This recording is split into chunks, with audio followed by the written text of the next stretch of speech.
Apologies, are you hearing me?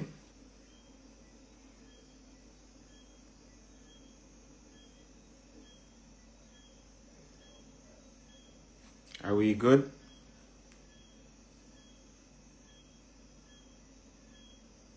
Okay. All right, we're ready. All right, so apologies, some technical challenges right there. I would like to again start from the top in addressing the statements of the Prime Minister earlier today regarding the Maroons and sovereignty. Most Jamaicans have really no idea of the true history of the land. And a great deception took place to purposely create division between the hearts and minds of those who reside on this island. The deception goes far back to 1962 under the Bustamante administration with the saga-led administration as well as the Andrew Holness administration, who are fully aware of the oath that was taken to keep Maroons subservient by crippling their financial capabilities over the last 60 years. Today I will read a letter from the House of Commons, which was entered into the British Parliament on July 6, 1962, 1 month before Bustamante, one month before Bustamante would have received the charter to have a responsible government from the monarch within the Commonwealth. Nowhere in the charter for Jamaica does it say Jamaica is a unitary sovereign state. I implore Jamaican citizens to do a bit of research with me. Go over the information. The Charter and Constitution of Jamaica came after the British monarch signed an agreement with the Maroon government. Now I'm going to read to you this letter from Tom Dryburgh, who's a member of Parliament. This letter is dated July 5, 1962 and stamped with an official seal, July 6, 1962, the House of Commons. I would have just posted that letter on my Instagram page. You could refer to it afterwards, but let me go through word by word. It says, Dear Colonial Secretary, I have from time to time taken an interest in the welfare of the Maroons of Jamaica, who have, as you know, a uniquely fascinating history. Some years ago, I was fortunate enough to be able to visit them in one of their main mountain villages, Akompong, and much impressed despite their poverty by their independence of spirit and their determined adherence to the treaty rights which they won from the Crown long ago. Can you let me know what their exact position is now and is likely to be in the future? I heard recently from Jamaica that their colonel, as they call their chief man, was planning to lead a delegation to see Sir Alexander Bustamante.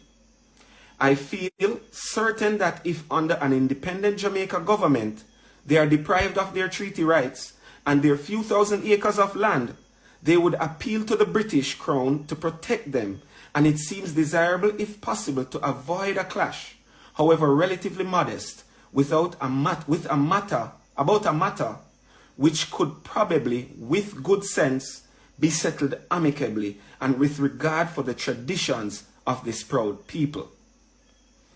Tom Dryburgh, Member of Parliament. In a response to Mr. Dryburgh's letter, Mr. Whiteleg wrote, Mr. Dryburgh is not asking for intervention, but for information as to the present situation of the Maroons and their future. We have had no indication of any recent change or of any reason to expect that the Jamaica government is planning to refute the treaty on independence, but we should ask and send an interim reply. Now, I would have put these up on my Instagram for you to go and have a look at. And take a real deep take a deep breath while you read to try and decipher what it is that is being said in that letter. Now, I recognize that Dr. Lloyd Barnett, who is being relied upon for legal standing on Jamaica's position with the Maroons, states in his constitutional review from his book that the island was terra nullius, which means that there was no one here before the British. This is a highly ignorant statement from a lawyer who should know that indigenous people were here before the Crown, because we had fought multiple wars before the British Empire. This legal stance that Jamaica government is defending is actually keeping Jamaica from having a republic and keeping it as a responsible government under the monarch. The Jamaican government is a professional at begging the world. We're selling out our natural resources, we're selling out our lands.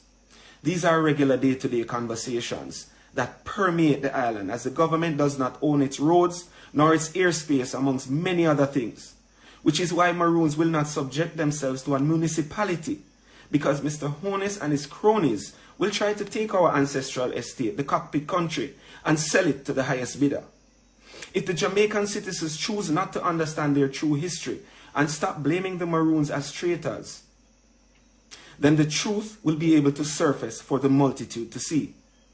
Today, in this era of time, it is globally accepted that nations have a reciprocal relationship as it deals with extradition.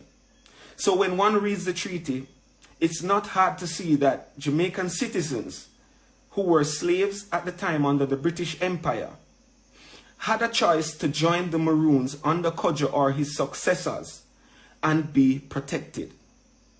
Those who were fugitives from criminal activities or wanted to disobey the treaty agreement would be returned, similar to how extradition works today. This is clause 6 of the treaty. There are two types of people on the island: those who are willing to be righteous at all costs and defend their estate from theft, and those who remained as house slaves and gatekeepers for the corruption of leaving the Maroons out in 1962.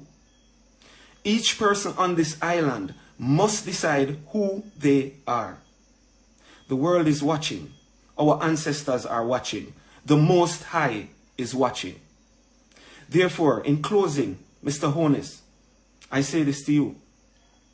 We, the Maroons of Cockpit Country, descendants of the first people of the archipelago now called Jamaica, would like to remind you of a few things. Jamaica is not a unitary sovereign state. Elizabeth II of House of Windsor is your queen and sovereign. Jamaica is simply fully responsible in Elizabeth's Commonwealth. 2, you are a signatory to the United Nations Declaration on the Rights of Indigenous People. Please go read this. You are an intelligent man. Jamaica has an extensive external debt and is constantly begging, so you rely on other sovereign nations. In other words, you are receiving funding from others. So please consider human and indigenous rights before you end up defunded as well. Number 4,